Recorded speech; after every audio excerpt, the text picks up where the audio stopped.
So, hello everyone. We'll be starting now. So, am I audible, right? Yeah. So, welcome to the lecture series of Blockchain Society IIT Roorkee. So, this is the third lecture, and don't worry if you haven't attended the first two lectures. If you have attended, it's surely gonna help, but you will be able to understand things. So, the topic for today is smart contract security and gas optimization. So, how many of you know what is gas? So let's start with the basics then. So the thing is that uh, you might know that blockchain overall is a distributed ledger. Basically, transactions की एक list है जिनको बहुत सारे लोग maintain करते हैं in the form of blocks. मतलब हर एक ब्लॉक में कुछ लिस्ट ऑफ ट्रांजैक्शंस होती हैं जिनकी चेन होती है, उसको ब्लॉकचेन बोलते हैं. क्योंकि इसको बहुत सारे लोग मेंटेन कर रहे हैं, इसलिए इसमें चीट करना is very difficult. That's why it is the most secure form of a database. So अब क्या होता है यार, अब कोई ये जो लोग मेंटेन कर रहे हैं इनको नोड रनर्स बोलते हैं. मतलब माइनर्स या नोड रनर्स, बहुत सारे नाम हैं इनके. तो इनको मेंटेन करने के लिए इंसेंटिव देना चाहिए. क्यों करेगा कोई मेंटेन? इसमें बहुत सारी कंप्यूटेशनल एनर्जी लगती है. क्यों ये ऐसे पैसे देगा कोई? इनको चाहिए कुछ ना कुछ इंसेंटिव. तो क्या होता है, जिन लोगों को ब्लॉकचेन को यूज़ करना है वो लोग ब्लॉकचेन को यूज़ करने के लिए गैस देते हैं. Consider blockchain as a car, उसको आगे बढ़ने के लिए फ्यूल लगता है. तो the first point, fuel for the Ethereum network. The gas is a kind of a fuel for a Ethereum network, hence the name gas. The second point is measurement unit of computational effort. अब the thing is, अगर तुम्हें गाड़ी को सिर्फ 1 metre आगे बढ़ाना है तो फ्यूल कम लगेगा, 1 किलोमीटर आगे बढ़ाना है तो ज़्यादा फ्यूल लगेगा. तो इस आगे बढ़ाने को कंप्यूटेशनल एफर्ट की तरह कंसिडर करें अगर अपन. जैसे अगर किसी ट्रांजैक्शन काफ़ी कॉम्प्लेक्स है, उसमें काफ़ी सारे कंप्यूटेशनल एफर्ट्स लग रहे हैं, काफ़ी सारे कैलकुलेशंस है, काफ़ी सारे डिफरेंट कॉल्स हैं, तो उस ट्रांजैक्शन को माइन करने के लिए ज़्यादा गैस देनी पड़ेगी कंसिडरिंग एक सेपरेट ट्रांजैक्शन जिसमें सिर्फ एक नॉर्मल सा ट्रांसफ़र है ऑफ मनी. तो इसलिए जो यूज़र ज़्यादा कुछ करना चाहता है ब्लॉकचेन पे, ब्लॉकचेन की स्टेट को यहाँ से यहाँ नहीं, सिर्फ बहुत आगे लेके जाना चाहता है, वो ज़्यादा गैस देता है कंपेयर टू यूज़र जिसको सिर्फ उस गाड़ी को 1 मीटर आगे बुलाना है. Now the thing is that, अब let's introduce the concept of gas price. Let's say कि ये गाड़ी है, इसको 1 मीटर आगे बढ़ाना है, उसमें 1 लीटर पेट्रोल लग रहा है, लेट्स जस्ट से दैट.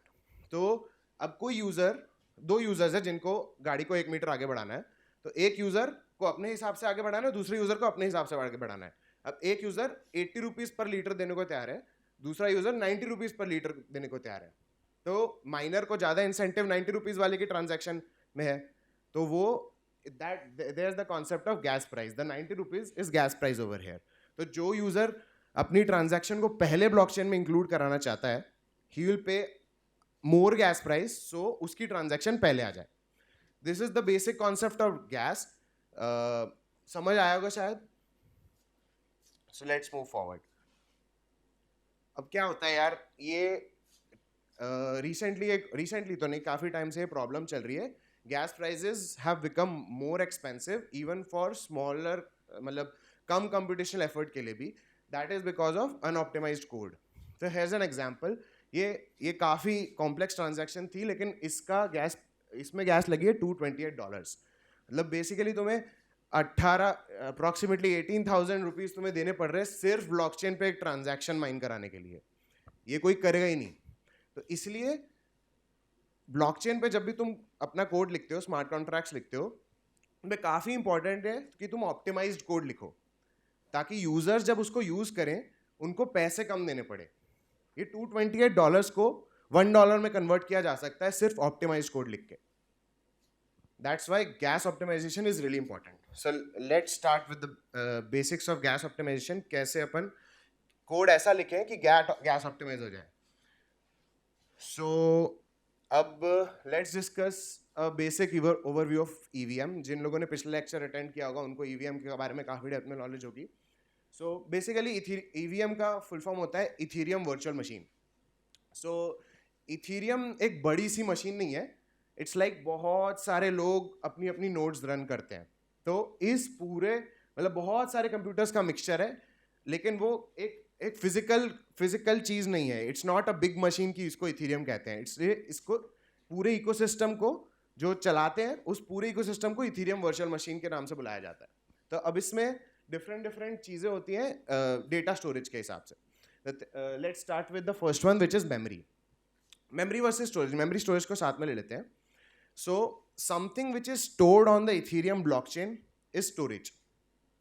लेकिन अगर अगर तुमने कोई और कोडिंग लैंग्वेज में भी काम किया होगा तो तुम्हें मेमोरी और स्टोरेज में बेसिक डिफरेंस पता होगा.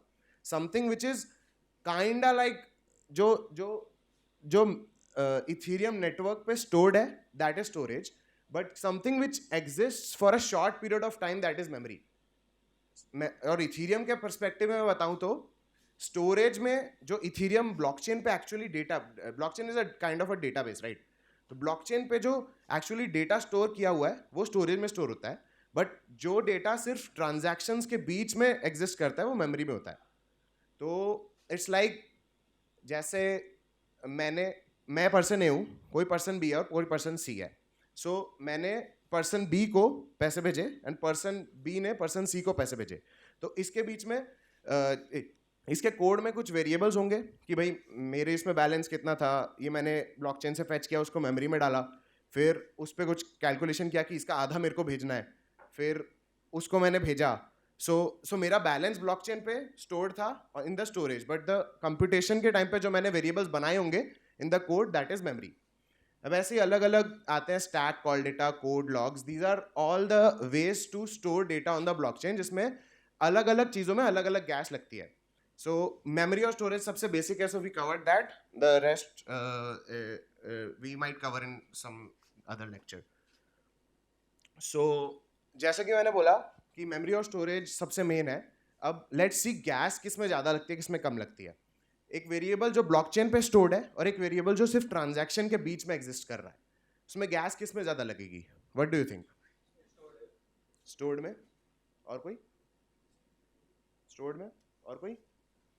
स्टोर्ड में नहीं, मेमोरी में ज़्यादा लगती है, मतलब मेमोरी में कम लगती है. द रीज़न इज कि यार ब्लॉकचेन पे किसी वेरिएबल को अपडेट करना मतलब सारे नोड्स में उस वेरिएबल को अपडेट करना, तो उसमें ज़्यादा गैस लगेगी. वेरिएबल जो मेमोरी वेरिएबल है वो सिर्फ ट्रांजैक्शन के बीच में एग्जिस्ट करता है, तो उसको ब्लॉकचेन, पूरी ब्लॉकचेन की स्टेट में बदलने की ज़रूरत नहीं है, इसलिए मेमोरी में कम लगती है. सो ये थोड़ा सा डेटा है, ये इतना डेप्थ में जाने की जरूरत नहीं है, बट देखो मेमोरी एस लोड है स्टोरेज से लोड, उस स्टोरेज से लोड लगने करने में 2100 गैस लग रही है. On the other hand M load में सिर्फ 3 गैस लग रही है. That's just an example. So इसको थोड़ा सा बस कोड लेवल पे Yash will be explaining.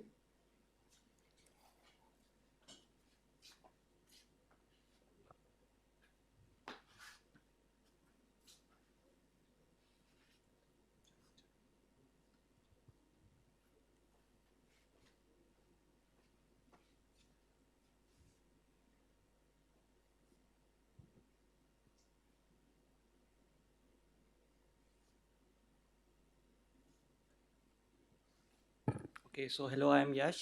So this contract is basically a simple fund me contract. I'm sure most of you would have seen this fund me contract. So how many of you know Solidity in some basic stuff? Okay, that's good numbers.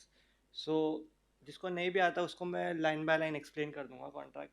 सो मतलब contract कर क्या रहा है, इसमें basically दो functions है. एक fund है, तो that is a public function, तो anybody can fund how much ever they want in ethers to the contract, and that would be stored in the balance of the contract. And then another function is withdraw. So withdraw क्या करता है कि जो भी contract का owner है, तो owner is the जिसने डिप्लॉय किया है कॉन्ट्रैक्ट, ठीक है.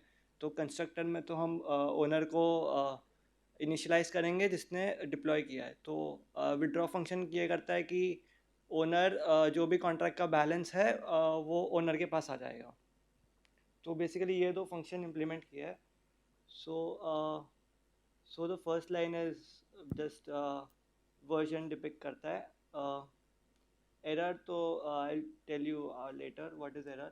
सो contract name, so this is basically the contract name. So इधर से ये जो ब्रेसेस है, इसके बीच में हम कॉन्ट्रैक्ट लिखते हैं.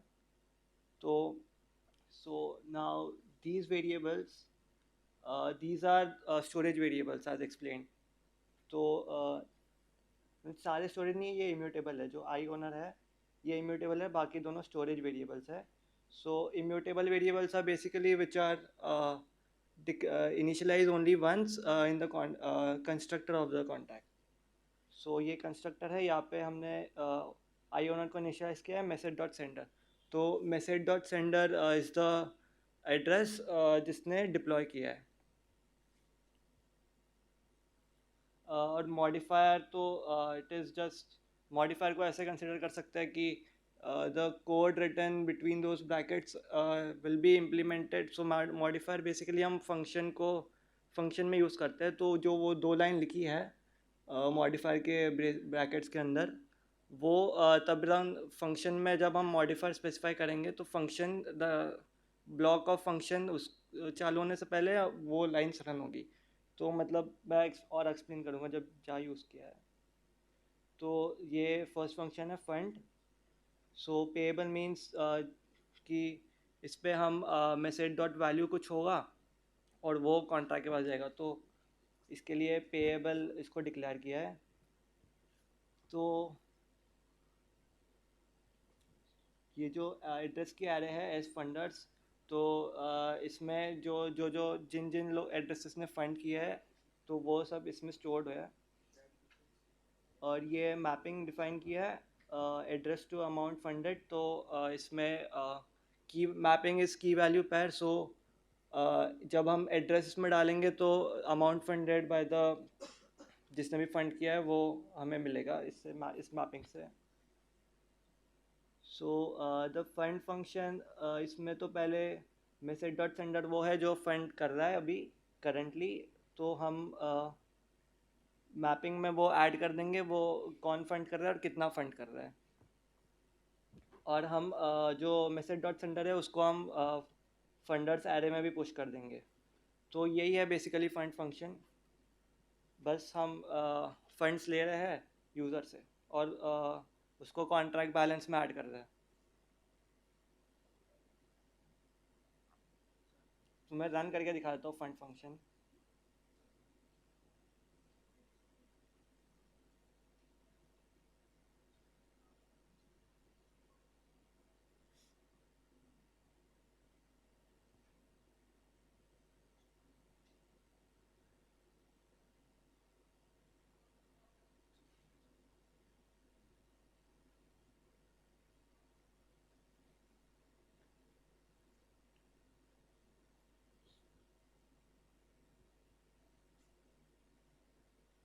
सो ये जो एड्रेस है ये इससे मैंने डिप्लॉय किया था. तो ये कंस्ट्रक्टर के थ्रू ये अभी ओनर है करेंटली कॉन्ट्रैक्ट का.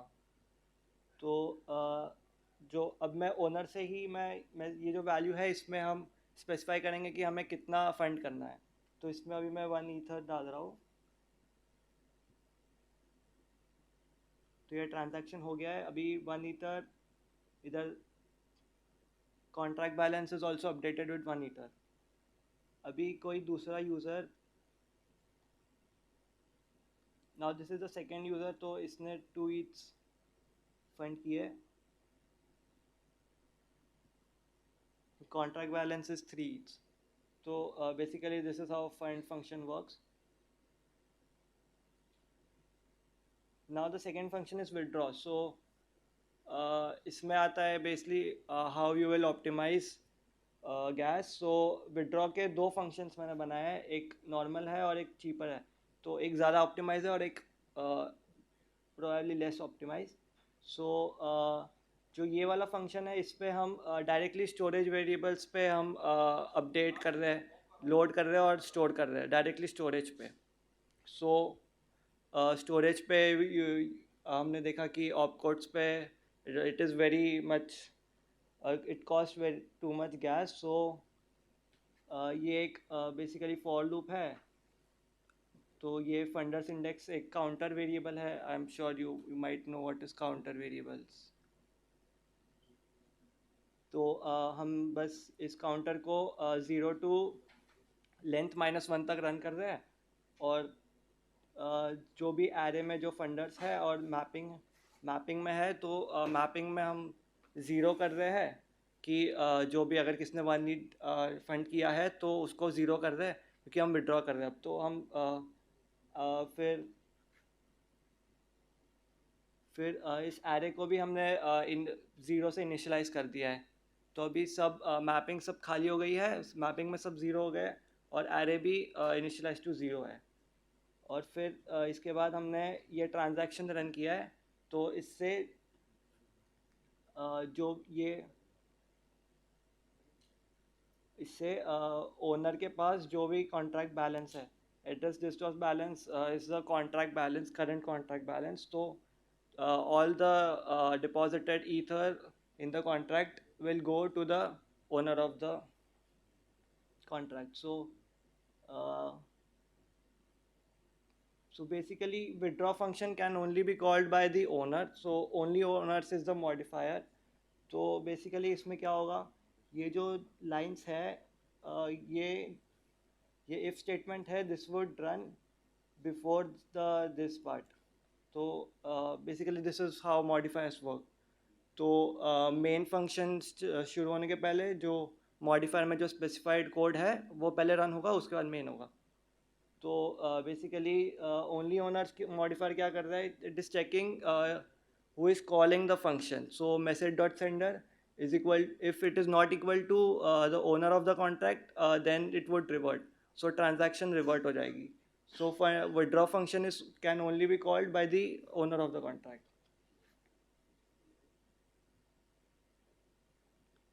तो इस फंक्शन में किसी को कोई डाउट है? तो important thing to note is that we are using the storage variables. हर जगह देखो storage variable, s underscore is representing storage variables. तो हम loop में भी बार बार storage variables use कर रहे। तो that does it make sense that why it is less optimized?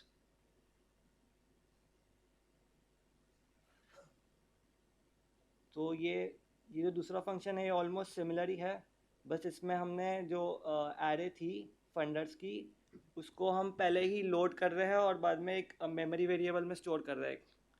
तो ये फंडर्स जो वेरिएबल है ये मेमोरी वेरिएबल है, और इसमें हम इसको हम इनिशियलाइज कर रहे हैं जो स्टोरेज फंडर्स थे उससे।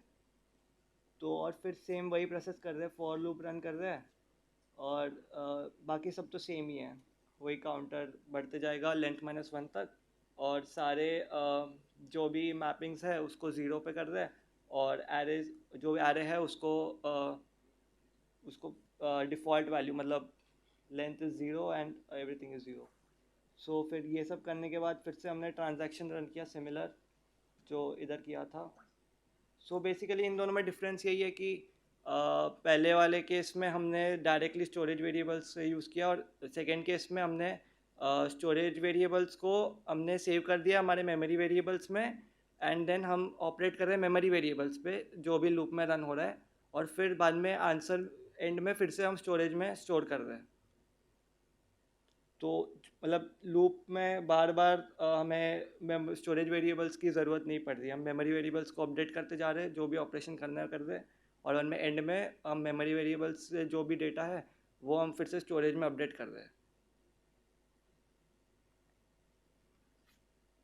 And these are just getter functions. तो ये बस जैसे ये है, ये हमारी जो get address to amount funded, तो इसमें बस जो मैपिंग हमने जो बनाई है वो यूज़ करके हम एड्रेस इनपुट करेंगे तो अमाउंट फंडेड आ जाएगा, और इसमें गेट फंडर तो मतलब एरे के कौन से इंडेक्स पे कौन सा फंडर है तो उसका एड्रेस आ जाएगा। तो these are the simple things. तो लास्ट फंक्शन से हमें ओनर पता चलता है कौन है। तो अब मैं दोनों जो विड्रॉ फंक्शन है वो यूज़ करके दिखाऊंगा, और हम देखेंगे कि कितना डिफरेंस आ रहा है गैस में।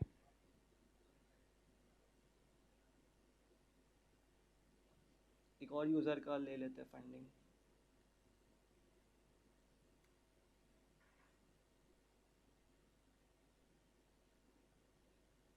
सो करेंटली 3 यूज़र्स है जिन्होंने फ़ंड किया है। तो हम गेट फंडर में ज़ीरो इंडेक्स डालेंगे, तो ये एड्रेस जो फर्स्ट यूज़र है जो एरे में स्टोर्ड है 1 डालेंगे, तो ये सेकंड है, तो सिमिलरली 2 डालेंगे तो थर्ड आ जाएगा। और अगर हमें ये एड्रेस डाला तो अमाउंट फंडेड आ गया, तो 2 ETH इधर आ रहा है, तो इस एड्रेस ने 2 ETH सप्लाई किया है। अभी मैं विड्रॉ फंक्शन कॉल कर रहा हूँ, बट ये नहीं होगा अभी।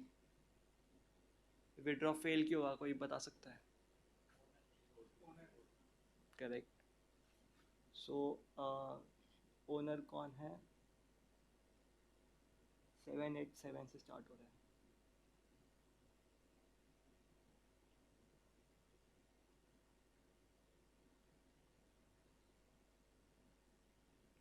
तो ये विड्रॉ तो एग्जीक्यूट हो चुका है, और जो ट्रांजैक्शन कॉस्ट है दैट इज़ 32,000, ऑलमोस्ट 33,000 गैस। और अगर हम सेम, अभी मेरे को फिर से सब फंडिंग करनी पड़ेगी, तो फिर से हम 3 यूज़र्स की फंडिंग ले लेते हैं, तो ओनर से ही ले लेते हैं।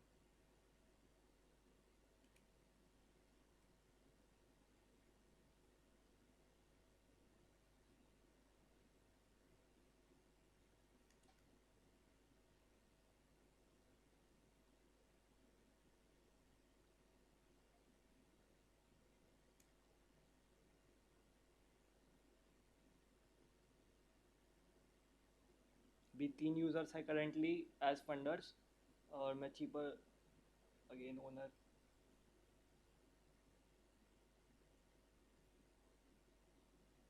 मैं चीपर विड्रॉ फंक्शन कॉल कर रहा हूँ।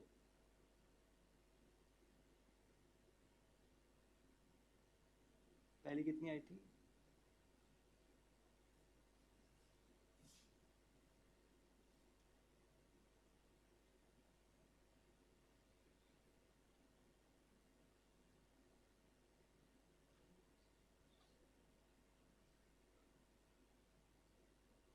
तो डिफरेंस तो बेसिकली बहुत कम है, बट क्योंकि हमने 3 ही लिए थे, तो बेसिकली क्या हुआ है कि पहले एक बार स्टोरेज से किया, फिर हमने मेमोरी में डाला, और फिर से स्टोरेज, तो 2 स्टोरेज किए। और मतलब 3 ही थे, तो मतलब वैसे भी 3 ही होने वाले थे और 2 ही हुए, तो मतलब, और मतलब ज़्यादा लंबी एरे होती तो डिफरेंस थोड़ा एविडेंट होता मोर, बट डिफरेंस तो है, तो मतलब बेसिकली मेमोरी वेरिएबल्स हमें यूज़ करने चाहिए। So that was the whole scene. तो यही है मेमोरी वर्सेस स्टोरेज में, किसी को कोई डाउट है तो? नहीं नहीं, gas is basically transaction cost is जो पर्टिकुलर ट्रांजैक्शन है उसमें जो गैस लगी है, और जो टोटल गैस है वो मतलब ओवरऑल जो भी बाकी के भी प्रोसेस होते हैं वो सब मिला के, और बेसिकली थोड़ा रिफंड भी आता है, तो transaction cost is a better metrics to जज गैस। बट ये बस रीमिक्स का है, मतलब तुम ईथर स्कैन पे देखोगे तो ये 3 जो दिख रहे हैं वो नहीं मिलेंगे तुम्हें, ये रीमिक्स का वो कैवियाट है एक। So now we'll continue if you don't have any doubts.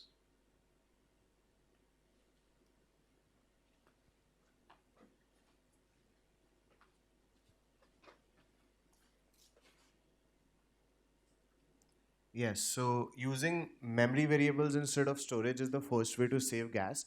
So common practice मतलब एक काफ़ी अच्छी ट्रिक होती है कि अगर तुम्हें स्टोरेज वेरिएबल्स भी यूज़ करने हैं तो फर्स्ट स्टोरेज वेरिएबल्स को लोड कर लो मेमोरी में, मेमोरी पे जो तुम्हें करना है कर लो, फिर वापस उसको स्टोरेज में डाल दो. That was explained in the example. So let's so this the next thing is a very good thing. It's packing of variables. So जो storage variables होते हैं ना, it's like storage variables blockchain पे कुछ slots में store होते हैं. तो the slots हर एक slot का एक fixed size होता है. It is 256 bits. So अगर मैं ऐसे storage variables को define करूँ तो ये पहले slot में आएगा, ये second slot में आएगा और ये third में आएगा. बट अगर मैं ऐसे डिफाइन करूं तो ये दोनों पहले एक ही स्लॉट में आ जाएंगे. और द गैस टेकन मतलब गैस कितने स्लॉट से फेच हुआ उस पर डिपेंड करती है. तो अगर मैं ये दोनों को फेच कर रहा हूँ एक ट्रांजैक्शन में और ये दोनों को फेच कर रहा हूँ ट्रांजैक्शन में, इसमें कम गैस लगेगी. सो पैकिंग ऑफ वेरिएबल्स इस हिसाब से, मतलब तुम कोड जैसा लिख रहे हो उसमें अगर तुम कहीं पे वेरिएबल्स को बेटर पैक कर सकते हो कि 256 बिट्स के स्लॉट्स में वो कम से कम स्लॉट्स लें, तो that's the best practice you can, मतलब उससे बहुत गैस सेव होती है. Now the next is immutable and constant variables. So जैसे कि फर्स्ट स्लाइड में हमने डिस्कस किया था, मेमोरी और स्टोरेज, 6 चीज़ों में से 2 चीज़ें मतलब डेटा स्टोर करने के लिए ब्लॉकचेन पे. The third is code. So जो तुम्हारा कोड होता है ना, अगर तुमने पिछला लेक्चर अटेंड किया होगा तुम्हें पता होगा, तो कोड उसको बाइट कोड में कन्वर्ट किया जाता है और वो बाइट कोड ब्लॉकचेन पे स्टोर होता है. तो जो कांस्टेंट वेरिएबल्स होते हैं ना, क्योंकि ये चेंज नहीं होने वाले, ये बाइट कोड में ही इन मतलब बाकी के कोड के साथ इनको बाइट कोड में ही स्टोर कर लिया जाता है. तो ये एक्चुअल ब्लॉकचेन पे स्टोर नहीं होते हैं. सो दीज आर मतलब मेमोरी वेरिएबल्स से भी ज़्यादा कम expensive are immutable and constant variables. Memory variables फिर भी ट्रांजैक्शन के अंदर डिफाइन होते हैं, बट ये तो एक्चुअल तुम्हारे कोड के अंदर ही है. इट्स लाइक अगर तुमने लिख दिया x इज इक्वल्स टू 5 और तुम कहीं पे x यूज कर रहे हो, it's like you are using 5. Deleting variables. So the thing is that blockchain पे जब भी तुम स्टोरेज वेरिएबल्स को स्टोर करते हो, it's get stored into slots. मतलब वो ब्लॉकचेन की स्पेस खाता है. तो ब्लॉकचेन मतलब इथेरियम ब्लॉकचेन इंसेंटिवाइज करता है लोगों को टू इफ अगर कोई डेटा किसी स्टोरेज स्लॉट पे है, बट अगर तुम्हें उसकी नो लॉन्गर नीड है तो उसको डिलीट कर दो, तो उससे तुम्हें गैस का रिफंड मिलता है.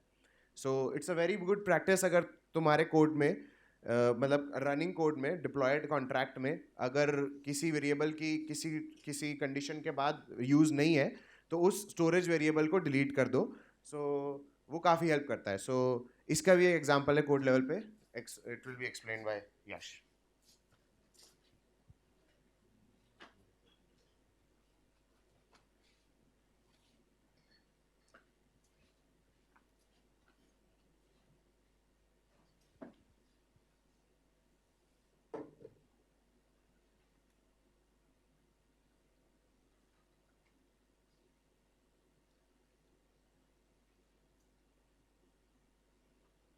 So this code is basically to show कि immutable and constants are more gas efficient than the storage variable. So this is a very simple contract.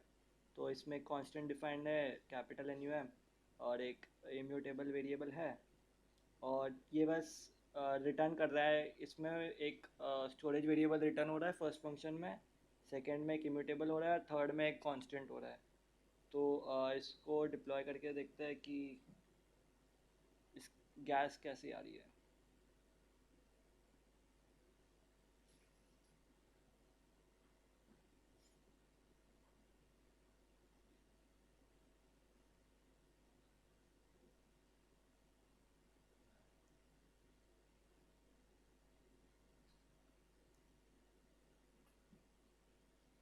तो ये immutable and constant are defined as two. तो first storage का देखते हैं. तो इस transaction में बेसिकली स्टोरेज वेरिएबल फेच हो रहा है. तो इसमें गैस है 23.5 के, और इम्यूटेबल में है 21.3 के,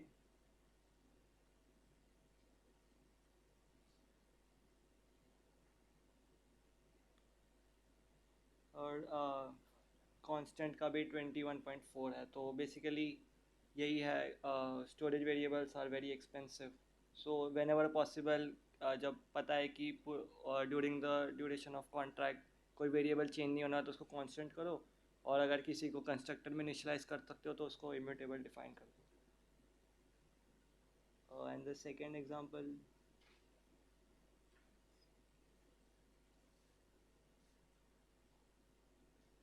तो ये कोड है जो डिपिक्ट करता है कि कितना गैस रिफंड आता है और कैसे होता है. तो डिलीटिंग ऑन डिलीटिंग वेरिएबल्स. सो इस पे एक स्टोर फंक्शन है जो बस number is a storage variable. तो स्टोर फंक्शन पैरामीटर लेता है नम, और बस स्टोरेज वेरिएबल को इनिशियलाइज करता है नम से. और एक ये डिलीटिंग का, ये इसको नहीं, ये नहीं, ठीक है.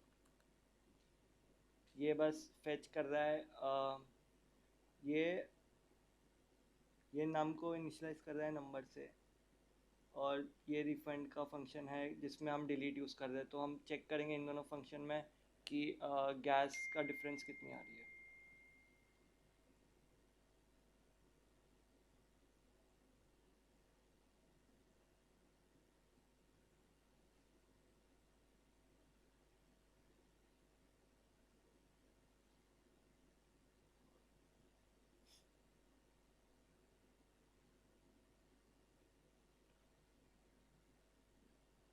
तो पहले हम स्टोर कर लेते हैं, टू स्टोर करिए।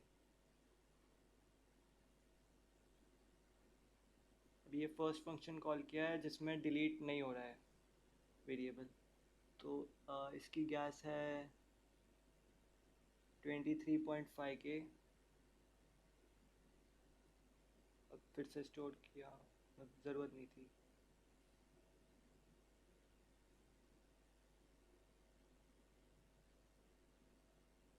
इसकी 13 आ रही है, मतलब जो डिफरेंस है वो गैस रिफंड हुआ है। तो इसमें एविडेंट है difference 23 to 13। So it is a better practice if there is some useless variable, so it is better you delete it. And that's all.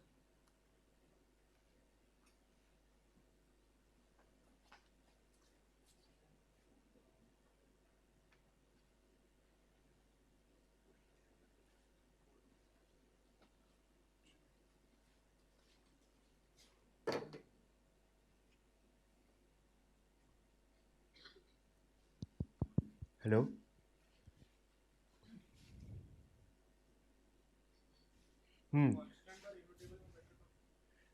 Immutable मतलब उनमें इट्स लाइक तुम्हारे कोड पे depend करता है ये कौन सा है, लेकिन मोर और लेस सेम होते हैं। एंड हाँ, ये पैकिंग में मैंने ढंग से बताया नहीं था। It's like these are packed together because ये 8 बिट्स का यूएंट है और ये भी 8 बिट्स का यूएंट है, तो ये दोनों 256 के एक स्लॉट में आ जाएंगे। बट इधर 8 बिट्स का है, नेक्स्ट 256 बिट्स का आया, तो वो वाले 256 स्लॉट में नहीं आएगा, तो उसके लिए नया स्लॉट बनेगा। एंड अगेन इट इज 8, तो 3 स्लॉट्स में ये स्टोर होगा। बट इधर 8 बिट्स का है, दिस इज 8 बिट्स और स्लॉट होता है 256 का, तो ये दोनों पहले एक में आ जाएंगे एंड दिस के लिए सेकंड स्लॉट बनेगा। तो this is 2 slots and that is 3 slots. समझ आया? यस।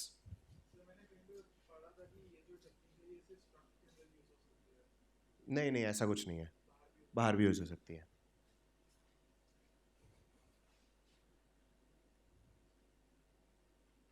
फिर एक्सटर्नल कॉल्स, फर्स्टली हम डिस्कस करते हैं एक्सटर्नल कॉल्स क्या होती है। कि इट्स लाइक एक कॉन्ट्रैक्ट से जब दूसरे कॉन्ट्रैक्ट को कॉल किया जाता है, तो सिर्फ कोड एग्जीक्यूशन की, मतलब कोड एग्जीक्यूशन में तो सब कुछ आ गया, स्टोरेज वेरिएबल्स की गैस या एक्सेट्रा, लेकिन वो जो एक कॉन्ट्रैक्ट से दूसरे कॉन्ट्रैक्ट को जब कॉल किया जाता है, there is an extra gas, मतलब सिर्फ एक्सटर्नल कॉल करने की एक्स्ट्रा गैस लगती है। तो अगर तुम्हें किसी कॉन्ट्रैक्ट को कॉल करने, दूसरे कॉन्ट्रैक्ट को कॉल करने की ज़रूरत है, तो ही यूज़ करना है, मतलब एक्स्ट्रा नहीं करना है। मतलब 2-3 बार कॉल कर रहे, इससे अच्छा एक ही में उसमें एक फंक्शन बना दो, इसमें एक ही में पूरा डेटा वो तुमको दे दे। तो इट्स लाइक अगर 2 कॉल्स को अगर तुम मिनिमाइज करके 1 कॉल कर सकते हो, तो that overall saves gas. So these were some basic things that we need to consider। और इसके अलावा अदर ट्रिक्स भी है, like use latest solidity compilers, use custom errors, use short circuiting to your advantage, use solidity gas optimizer, और left shift और right shift operations are cheaper than division and multiplication, तो अगर तुम उसको replace कर पा रहे हो, these are some basic tricks। so yeah, overall gas optimization पे हमने थोड़े से basics cover किए। इसमें अगर किसी को डाउट है तो any questions? So let's move forward then। So there were two topics in the there were two subtopics in the overall topic today: smart contract security और gas optimization। gas optimization पे हमने basically बात कर ली। अब let's continue with smart contract security। अब यार blockchain में अगर अगर तुम किसी न्यूज़लेटर या ट्विटर पे फॉलो करते हो, देयर आर लाइक इतने हैक्स हो रहे थे इनिशियली तो, बट धीरे धीरे विद बेटर कोड प्रैक्टिसेस उनको मिनिमाइज किया जा रहा है। एंड ओवरऑल आज तक $1 बिलियन के ऊपर हैक्स हो चुके हैं ब्लॉकचेन्स पे, और एवरी डे अभी पिछले पहले सोलाना का हैक हुआ था, रारी कैपिटल का हैक हुआ था, काफ़ी हैक्स होते हैं. तो इसके लिए मतलब तुम्हारा अगर code millions of dollars of value को अगर लॉक कर रहा है, तो ऑब्वियसली तुम्हें स्मार्ट कॉन्ट्रैक्ट सिक्योरिटी पे बहुत ध्यान देना है. तुम्हारे ही कोड का कोई किसी गलत तरीके से एडवांटेज ना उठा पाए, इसका ध्यान देना है. तो इसकी कुछ कॉमन प्रैक्टिसेस होती हैं. बाकी तो कोड लिखते टाइम तुम्हें खुद अलग अलग केसेस कंसिडर करने हैं, बट कुछ common practices will be discussing today. और जो जो फेमस अटैक्स हैं जो काफ़ी बार हो चुके हैं, उनको सॉल्व कैसे किया जाता है, मतलब उन प्रॉब्लम्स को सॉल्व कैसे किया जाता है, will be discussing today. So these are some popular hacks. Reentrancy तो मतलब इट्स लाइक अगर किसी ने ये वाली दिक्कत अभी भी कोड में कर दी तो मतलब he is not a developer only. Reentrancy hack मतलब इतनी बार हो चुका है. So we'll be discussing all these in detail today. Second is oracle manipulation, then comes front running and force feeding. So the first hack is reentrancy hack. So इसमें क्या होता है यार कि it's like blockchain में एक contract, let's consider two contracts. So the first is A, the second is B. So if B ने A के किसी फंक्शन को कॉल किया और उस फंक्शन को खत्म होने से पहले B फंक्शन के खत्म होने से पहले बी ने वापस ए को कॉल कर दिया. सो इस प्रॉब्लम से हो सकता है तब तक लेट्स मतलब चौक अगर मिल जाए तो यहाँ पे एक्सप्लेन करता हूँ.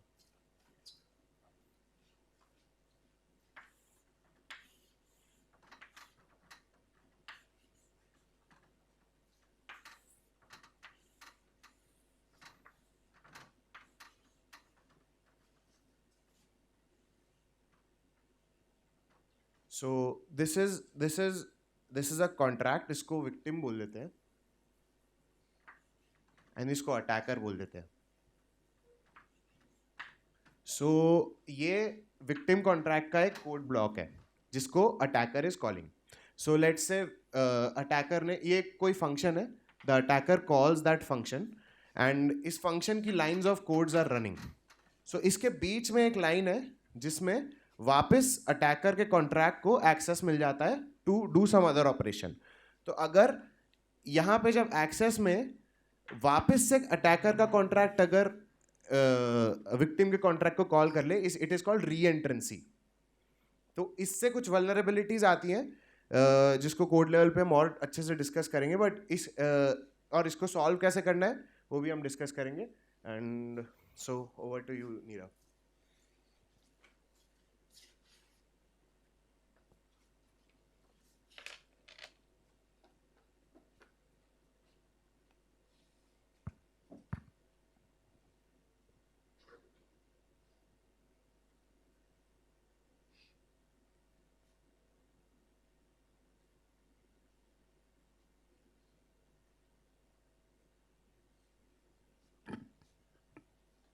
Hello guys, I am Nirav.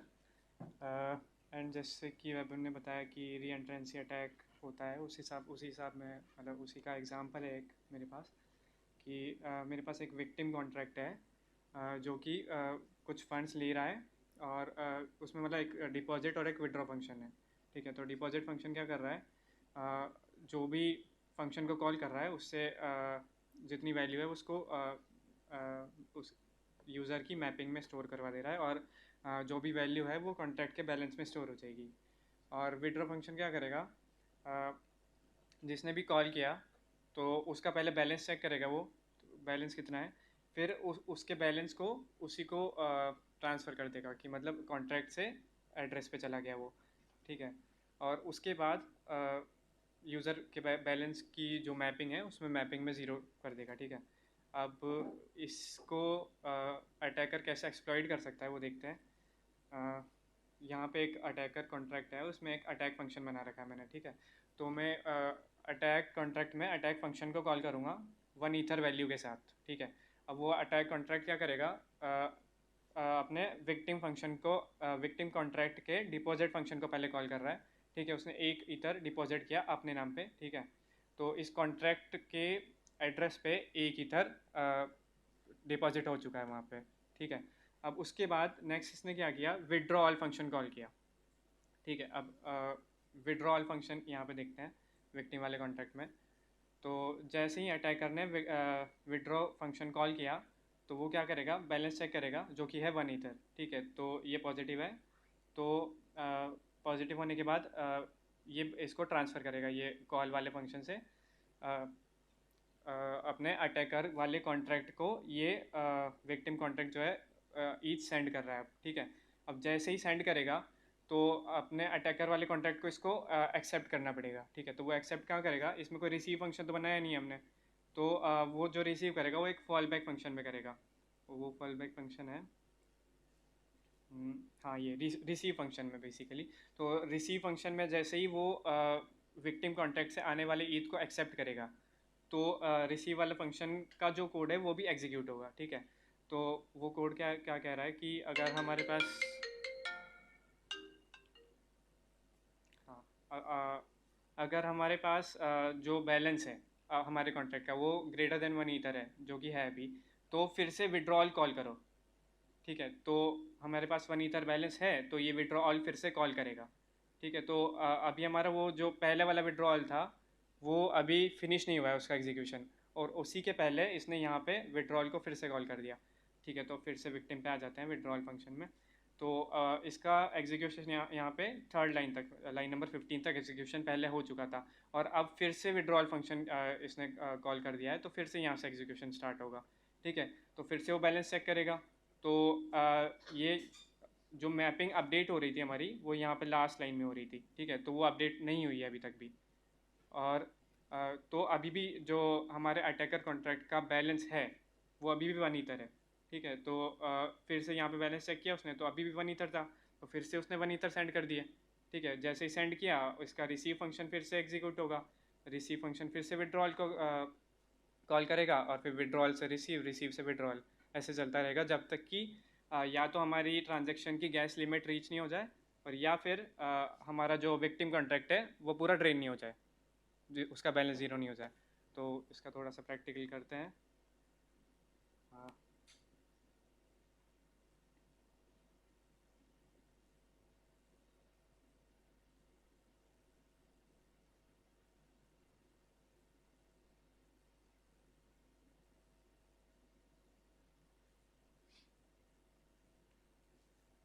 Victim को डिप्लॉय कर दिया, उसके बाद हमारे विक्टिम का एड्रेस लिया और अटैकर को भी डिप्लॉय कर दिया, इसके कंस्ट्रक्टर में पैरामीटर पास कर दिया बेसिकली विक्टिम का। ठीक है, इसको डिप्लॉय कर देते हैं, डिप्लॉय हो गया। अब इसके बाद विक्टिम में अभी तो बेसिकली कोई फंड्स नहीं है, तो मैं फंड कर देता हूँ पहले तो विक्टिम को।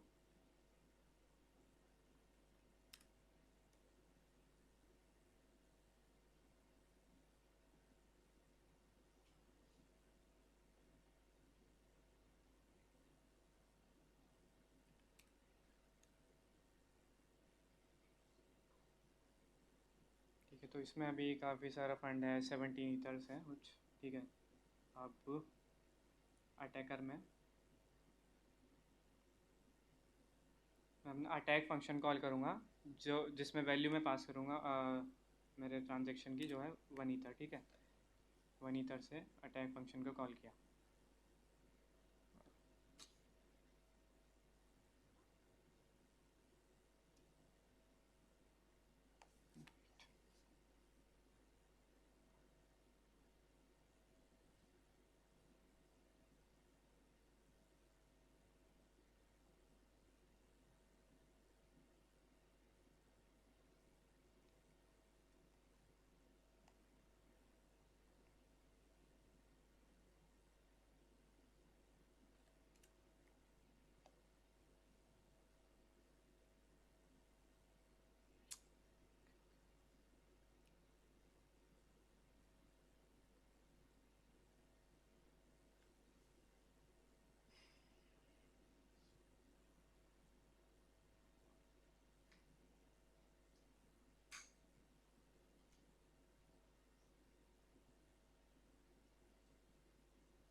फिर से डिप्लॉय करते हैं शायद सवाल बड़ा।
Hello,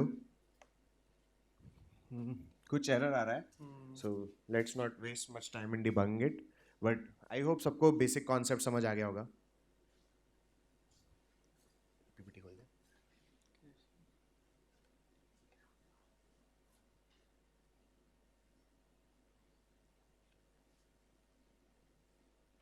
So let's move to the second type of attack, which is a very famous attack, but it was prominent in the initial times of the blockchain. So it is oracle manipulation. So oracles होते क्या हैं? Actually, oracles मतलब बहुत सारा data होता है जो on chain exist नहीं करता है, तो oracles ऑफ चेन वर्ल्ड को ऑन चेन वर्ल्ड से लिंक करते हैं. So it's like जैसे फॉर एग्जांपल कोई कॉइन है, उसका ऑफ चेन प्राइस क्या चल रहा है, वो ऑन चेन मतलब ऑन चेन अगर किसी कॉन्ट्रैक्ट को उसको यूज करना है, सो ओरेकल्स को वो यूज करते हैं. It's like oracles on chain price बार बार पुश करते रहते हैं और that is used by the contracts. So इसका बहुत अच्छा एग्जांपल है. इट्स लाइक जैसे कोई कोई कोई इट्स कोई किसी को तुम्हारे कोलैटरल पे तुम्हें लोन देना है, तो उसके लिए उसको कोलैटरल की प्राइस चाहिए. फॉर एग्जांपल तुम्हें कोई लेंडिंग बोरिंग प्लेटफॉर्म है, इट्स लाइक वो ईथ कोलैटरल लेता है और यूएसडीसी की डेट देता है. USDC is stable coin. So eth की अगर उसको वैल्यू पता हो कि ईथ की करंट वैल्यू क्या चल रही है, तभी वो उस हिसाब से तुम्हें लोन दे पाएगा, उससे कम या ज़्यादा अपने पैरामीटर्स के हिसाब से. सो अगर किसी ने ओरेकल को मैनिपुलेट कर दिया और ईथ की वैल्यू बहुत ज़्यादा दिखा दी ओरेकल में, तो तुम बहुत सारा लोन उठा पाओगे फ्री का. So Oracle manipulation, initially oracles weren't strong enough. आजकल Chainlink Oracle and some kind of on-chain oracles like Uniswap Top are prominent, but still like oracles में अगर कोई बहुत billions of dollars खर्च करके oracle का price manipulate करके कोई तरीका निकाल ले कि उससे ज़्यादा का वो profit ले ले, so it is also a very मतलब a kind of attack which cannot be easily prevented by lending borrowing platforms. But the only way is like use a community accepted oracle like Chainlink or Uniswap Top. और अगर Uniswap Top use कर रहे हो, for those of you know it, उस pool में काफ़ी सारी liquidity होनी चाहिए ताकि easily manipulatable ना हो. ये वो काफ़ी इंटरेस्टिंग है. It's like front running attack. इसमें क्या होता है यार कि सबसे पहले तो लेट्स डिस्कस द बेसिक्स. जब भी कोई यूज़र अपनी ट्रांजैक्शन को ब्लॉकचेन पे पब्लिश कराना चाहता है, तो वो मीम पूल में जाते हैं, ठीक है. अब और जो माइनर्स होते हैं, वो इस मीम पूल में से ट्रांजैक्शंस उठाते हैं और उसको नेक्स्ट ब्लॉक में डालते हैं, और वो चूज इस बेसिस पे करते हैं कौन सा यूज़र ज़्यादा गैस प्राइस देने को तैयार है, एज वी डिस्कस्ड बिफोर. तो जो ये मीम पूल है ना, इसको कोई भी रीड कर सकता है. ऐसे ब्लॉकचेन मतलब काफ़ी डिसेंट्रलाइज्ड वर्ल्ड है, तो इसको कोई भी रीड कर सकता है। तो मीम पूल में ट्रांजैक्शंस को रीड करते हैं लोग, और उन जो ट्रांजैक्शन ऑलरेडी भेजी जा चुकी है उसका फ़ायदा उठाने के लिए अपनी ट्रांजैक्शन भेज देते हैं ज़्यादा गैस प्राइस पे, ताकि कुछ फ़ायदा उठा सके। इसका बहुत अच्छा एग्जांपल ये है कि फॉर एग्जांपल ये जो सेकंड ट्रांजैक्शन इधर है, ये किसी यूज़र ने भेजी थी। He wanted to swap from one token to another, उसको ईथ से यूएसडीसी में स्वैप करना था। तो अब जो अटैकर है उसने एक ट्रांजैक्शन भेजी जिसमें उसने ईथ टू यूएसडीसी के प्राइस को चेंज करा। मतलब उसने काफ़ी सारा ईथ दे के यूएसडीसी खरीद लिया, जिससे यूएसडीसी महंगा हो गया। सो अब जब इस यूज़र को ईथ से यूएसडीसी स्वैप करना था तो उसको महंगे प्राइस पे मिला। तो और फिर अटैकर ने और इस यूज़र ने और महंगा कर दिया। देन अटैकर ने अपना जो यूएसडीसी खरीदा हुआ था उसको वापस ईथ के लिए बेच दिया। इसको कहते हैं सैंडविच अटैक। सो बीच में यूज़र की ट्रांजैक्शन जो उसने मीम पूल से डिटेक्ट करी, और उस बेसिस पे उसको मैनिपुलेशन से उसके पहले और उसके बाद में अपनी ट्रांजैक्शन बेच के मैनिपुलेट कर लिया। सो this is front running. And the last type of attack is force feeding. काफ़ी सारे कॉन्ट्रैक्ट्स होते हैं यार जो बैलेंस अपने कॉन्ट्रैक्ट का बैलेंस को यूज़ करते हैं किसी भी इम्पॉर्टेंट ऑपरेशन के लिए। सो ये काफ़ी गलत प्रैक्टिस है, बिकॉज तुम्हारे बैलेंस मतलब तुम्हारे कॉन्ट्रैक्ट में पैसे कोई भी भेज सकता है। तुम्हारे कॉन्ट्रैक्ट अगर तुमने अपने बैलेंस के बेस पे कुछ किया है तो उसमें एटलीस्ट इतना होना चाहिए कि कोई तुम्हारे कॉन्ट्रैक्ट में अगर पैसे भेज दे तो उससे तुम्हारे कैलकुलेशंस डिस्टर्ब ना हो। तो this is a basic one जो किसी भी डेवलपर को ध्यान रखना चाहिए कि जिस चीज़ों का वो यूज़ कर रहा है इंपॉर्टेंट एस्पेक्ट्स ऑफ कोड में, वो इजीली मैनिपुलेटेबल ना हो, और अगर है तो उससे कोई नुकसान ना हो। एंड कुछ अदर वल्नरेबिलिटीज़ हैं जैसे टाइम स्टैम्प डिपेंडेंसीज। ये भी एक उसी टाइप का, जैसे तुम रैंडमनेस करंट टाइम स्टैम्प जो चल रहा है उस बेसिस पे कैलकुलेट कर रहे हो, तो करंट टाइम स्टैम्प तो सबको पता है ना, तो वो ऑलरेडी प्रेडिक्ट कर सकते हैं कि जो तुम्हारा कोड रैंडम नंबर बनाएगा वो क्या होगा, और उस बेसिस पे मैनिपुलेशन कर सकते हैं। Second is overflow and underflow. This is like blockchain में नेगेटिव नंबर्स नहीं होते, तो अगर कुछ तुमने ऐसा कोड लिखा है कि तुम्हारा नंबर नेगेटिव जा रहा है तो तुम्हारा कोड फेल हो सकता है या फिर उसको गलत तरीके से यूज़ किया जा सकता है। ओवरफ्लो इज ब्लॉकचेन में मैक्सिमम नंबर इज UN256। उससे ऊपर अगर कोई तुम्हारी कैलकुलेशन में नंबर जा रहा है तो वो वापस से स्टार्ट होता है जीरो से, तो उसके कारण तुम्हारा मैनिपुलेशन हो सकता है। Denial of service, griefing, these are some other examples जिसको कभी और अगर हमें डिस्कस करना हो, will be discussing that. So these are some tips for writing safe contracts. These are some basic tips. इसके अलावा तो मेन होता है कि डेवलपर को उसके लॉजिक्स का ध्यान रखना है। These are some basic tips जो हर एक डेवलपर को यूज़ करनी है। इसमें डेवलपर का दिमाग नहीं लगता। That is like used latest stable versions of solidity, avoid self destruct, keep your code clean, modular and simple, use reentrancy guard. Reentrancy attack का हमने डिस्कस नहीं किया। इसका काफ़ी सिंपल सॉल्यूशन होता है जिसका एक ओपन जेपलिन ने एक मॉड्यूल बना रखी है, अगर किसी को इंटरेस्ट हो तो वो पढ़ लेना। And next is safe math library. अब क्या होता था यार, सॉलिडिटी के 0.8.0 वर्जन के पहले वो ओवरफ्लो और अंडरफ्लो एरर्स काफ़ी प्रोमिनेंट थे। 0.8 वर्जन के बाद से उन लोगों ने उसको सॉल्व कर लिया। इट्स लाइक अगर वो ओवरफ्लो कर रहा है तो एरर थ्रो करेगा, पहले घूम जाता था। इट्स लाइक UN256 से क्रॉस हुआ तो वापस जीरो से स्टार्ट होता था। these are some tips which we can go through. So yes, so any questions overall? किसी भी पार्ट में, गैस ऑप्टिमाइजेशन में, स्मार्ट कॉन्ट्रैक्ट सिक्योरिटी में, या ब्लॉक स्टॉक के रिक्रूटमेंट से related?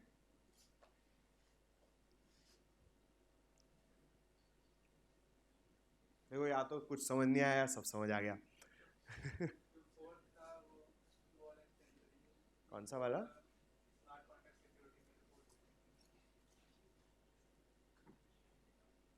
Use reentrancy guard.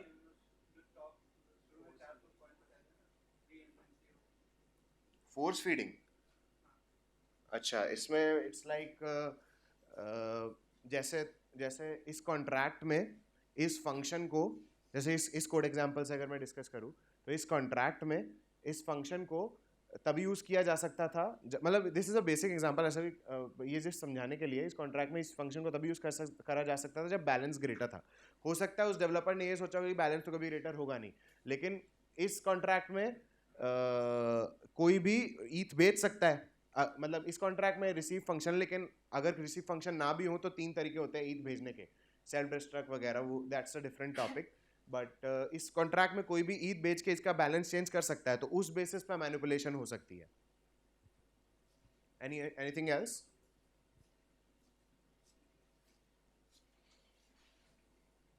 Alright then, thank you. तो जो फ्रंट रनिंग में जो रहता है अपना ट्रांजैक्शन मेक पूल में स्टोर होता है, तो अगर मतलब जो पोटेंशियली बड़े ट्रांजैक्शन है उन्हीं को एक्सप्लॉइट करेंगे वो पैकेज को चेंज करने के लिए। हाँ, मतलब इट डिपेंड्स कि जो अटैकर है वो जितनी उसको गैस पे करनी पड़ रही है, उससे ज़्यादा उसको प्रॉफिट हो रहा है कि नहीं फ्रंट रन करके। तो अगर कोई एमईवी अपॉर्चुनिटी मैं अगर फ्रंट रन में कर रहा हूँ, तो मेरा फ्रंट रन अपॉर्चुनिटी कोई और एक्सप्लॉइट नहीं करे, तो मैं फ्लैश बॉट्स यूज करता हूँ जो डायरेक्टली वैलिडेटर को भेज देता है। मतलब वही फ्रंट रनिंग, मतलब फ्लैशबॉट्स इट्स अ फर्म दैट जो जो तुम्हारा डेटा को हैश करके रखता है, तो कोई भी मीम पूल से आसानी से उसको पढ़ नहीं सकता है। बट मतलब धीरे धीरे सॉल्यूशंस आ रहे हैं जो इस चीज एमईवी को प्रोटेक्ट करने के लिए। हमेशा अपने बड़े ट्रांजैक्शन के लिए यूज करूँ तो मेरा सेफगार्ड रहेगा साइड। हाँ, तेरा सेफगार्ड रहेगा। मतलब इट्स लाइक इट्स मतलब अगर उनकी तरफ से कोई मिस्टेक नहीं हुई, मतलब इट्स अ स्टार्टअप, और इनिशियल अभी थोड़े टाइम पहले ही उनके कम्युनिटी में उनके अगेंस्ट काफ़ी हो गया था कि एक्चुअल प्रोटेक्शन वो दे नहीं पा रहे हैं। बट धीरे धीरे प्रोटेक्शन आएगा ब्लॉकचेन में, जिसमें एमईवी बॉट्स वगैरह को इतना इंसेंटिव नहीं मिलेगा, at least for bigger transactions.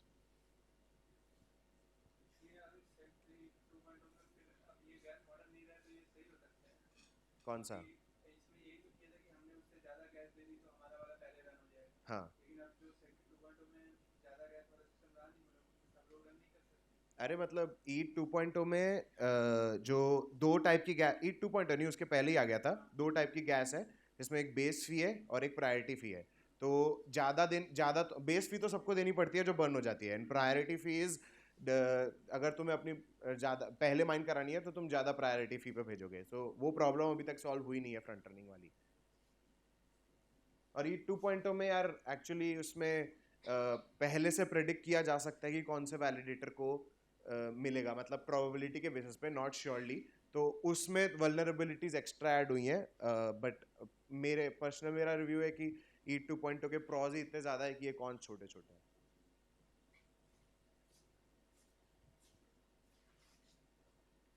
Alright then, so that's the end of the talk. किसी को पर्सनली कोई क्वेश्चन पूछना है तो वी आर अवेलेबल।